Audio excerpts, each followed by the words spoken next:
Well, recently there was some rumors that have been floating around that Las Vegas PD is actually reopening the Tupac murder case.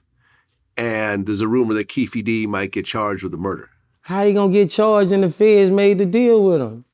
Man, them people do anything, bro. That's fucked up. They charge that man, that's fucked up. Well, let me explain how these deals work, right? Because Greg Kading was the one that basically did the deal with him. So here's what happened. Here's the whole story. He dead, huh? Who's dead? Ain't the one that gave him the deal dead? No. Oh, okay.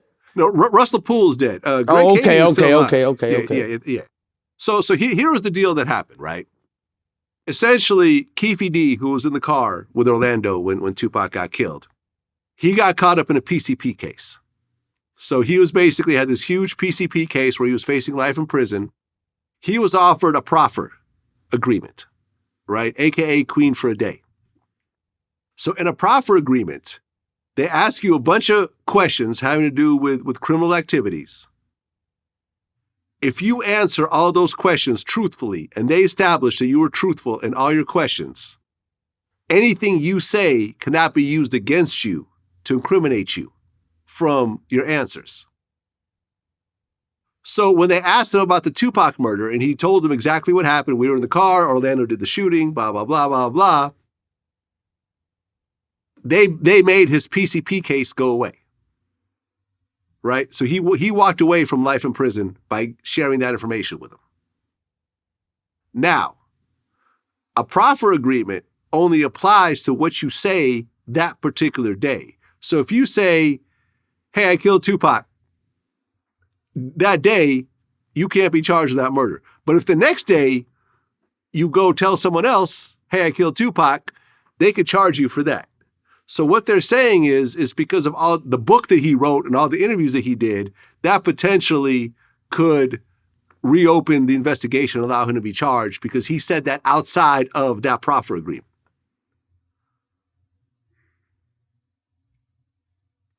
You lost me with that one. You lost me with that one. I thought whatever you say only applies to that day. So if you say, hey, I did all these murders, you walk away from it. But if the next day you go and do an interview and talk about all the murders you did, then they could use that interview to convict you. So it's not immunity, right? It's not like blanket immunity. I thought he had immunity. I thought once a federal make a case, I thought he had immunity. No, it's not immunity. It's a little bit different. Will they probably open up the case? I don't think so because it's 30-something years and this is an old man at this point. I think he has cancer and so forth. But we don't know. We don't really know what's going to happen. He's saying that it's all bullshit. He did an interview recently. He's saying it's all bullshit. At the end of the day, no charges have been made. But at the end of the day, like I feel like I helped solve the Tupac murder case. I feel like with my interview, anyone who's wondering what happened could watch the Keefe D interview and pretty much see the whole thing from beginning to end. Right. That was a good interview. Thank you. I mean, do you think they're actually going to solve the Tupac case once and for all, officially? I thought he had the immunity. I felt like it was solved when he got the immunity. That's how I felt about the situation. I felt he told it truthful like a motherfucker. Yeah. I mean, he ain't got no reason to lie about it. He ain't got no reason to lie. I felt like, when I saw y'all interview Vlad, I was like, that's it. That's it. Right.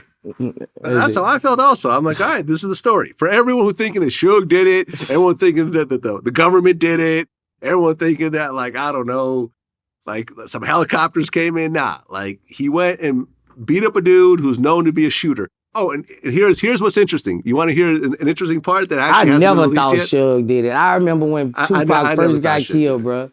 We was on a block, bro, and my people them was talking about it. And my little niggas say, they listen to the thing they saying Suge shot her.